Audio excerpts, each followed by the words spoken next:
नमस्कार। रिटायरमेंट, ये शब्द सुनते ही दिमाग में पहला सवाल क्या आता है? यही ना, कि कितना पैसा चाहिए होगा। लेकिन क्या हो अगर ये पता चले कि पैसा कैसे लगाया गया है, ये कितने से भी ज्यादा जरूरी है। आज हम इसी की कहानी समझेंगे। तो ये एक बड़ी दिलचस्प पहेली है। सोचिए, दो लोग बिल्कुल एक जैसी रकम के साथ रिटायर होते हैं, लेकिन उनकी जिंदगी में जमीन आसमान का फर्क होता है। एक हमेशा चिंता में डूबा है और दूसरा बड़े आराम से जी रहा है। आखिर ऐसा क्यों?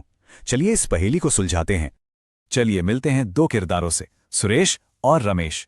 जैसा कि दिख रहा है, एक तरफ है सुरेश जिनके चेहरे पर साफ साफ चिंता की लकीरें हैं, और दूसरी तरफ है रमेश जो अपने बगीचे में बड़े आराम से जिंदगी का मजा ले रहे हैं। और दोनों ही हाल में रिटायर हुए हैं। और सबसे हैरान करने वाली बात पता है क्या है? दोनों ने अपनी रिटायरमेंट की शुरुआत की थी 1 करोड़ रुपए से।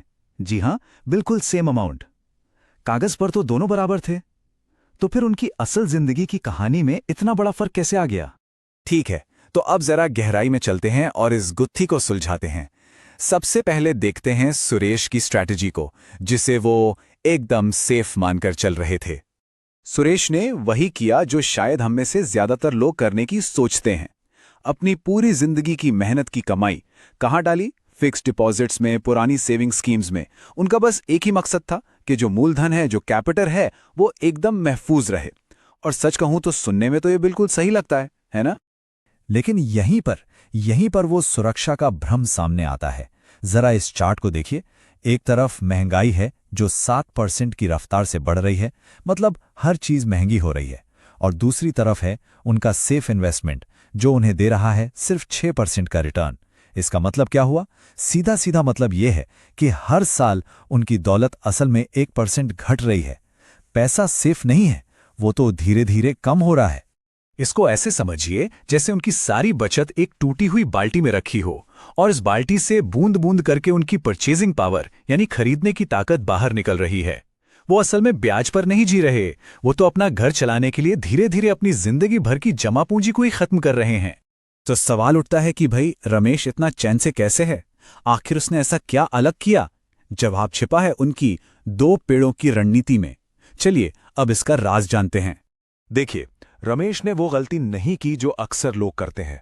अपने सारे अंडे एक ही टोकरी में नहीं रखे, बल्कि उन्होंने अपने पैसों का एक बगीचा बनाया और उसमें 2 अलग अलग तरह के पेड़ लगाए।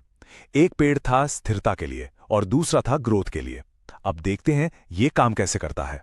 तो रमेश का ये जो फाइनेंशियल गार्डन है, इसमें ये दोनों पेड़ मिलकर एक ऐसा सिस्टम बनाते हैं जो लंबे समय तक चलता है। आइए समझते हैं कैसे।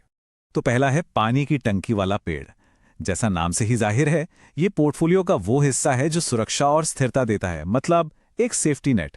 रमेश ने अपने पैसे का एक हिस्सा डेट और लिक्विड फंड्स में डाला। ये बन गई उनकी पानी की टंकी। अब देखिए, ये तेजी से नहीं बढ़ता, लेकिन इसकी खासियत ये है कि ये हमेशा मौजूद रहता है।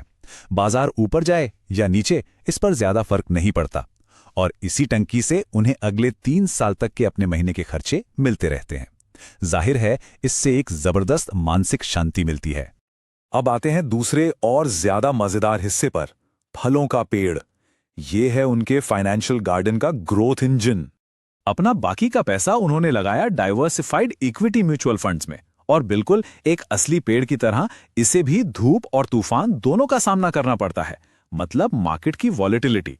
हो सकता है कुछ साल पत्ते झड़ें, लेकिन अगर इसे 5 से 10 साल का वक्त दिया जाए तो ये एक बड़ा घना पेड़ बन जाता है जो ढेर सारे फल देता है।